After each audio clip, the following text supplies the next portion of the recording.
Bonjour à tous. Nous allons voir aujourd'hui la deuxième partie du Tour de piste 29 à Saint-Cyr-l'École. Cette vidéo s'adresse aussi bien aux pilotes basés qu'à ceux qui hésitent à venir par crainte d'un environnement jugé trop compliqué. Nous nous sommes quittés à la fin du vent traversier après être passés entre le Petit Bosquet et Rennes-Moulin. Étudions à présent la vente arrière 29. Voici ce que nous voyons à la sortie de notre virage. Devant nous se trouve la classe A de Paris. La vente arrière passe au niveau du petit chemin et il n'est pas question de tangenter la route qui fait le tour de Noisy-le-Roi et de Bailly. Pour nous faciliter la tâche, un amer a été installé au carrefour entre la route qui vient de Bailly et ce petit chemin de terre. Puis nous virons en base. 2 points sont à surveiller particulièrement. Ne pas entrer dans la classe A et surtout ne pas survoler la lanterne. Voyons à présent comment se présente cette base.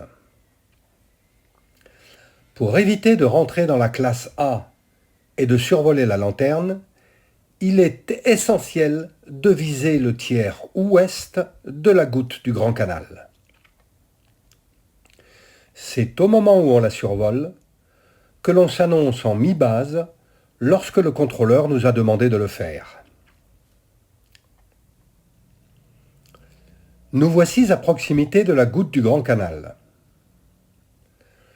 Contrairement à ce que l'on pourrait penser, les bâtiments que l'on voit juste en face de nous ne sont pas ceux de la lanterne, mais ceux de l'INRA. La lanterne est plus à gauche.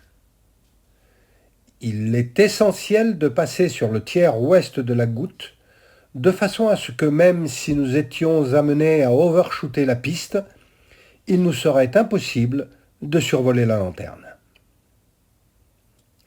En revanche, vous vous rendez bien compte que si l'appareil qui nous précède n'est pas sur la trajectoire et que nous devons nous poser en 29 gauche, nous devrons faire son extérieur et aurons alors toutes les chances de pénétrer dans la classe A ou de survoler la lanterne. En conséquence, veillons à ne pas faire ce que nous ne souhaitons pas que l'on nous fasse. Restons sur la trajectoire.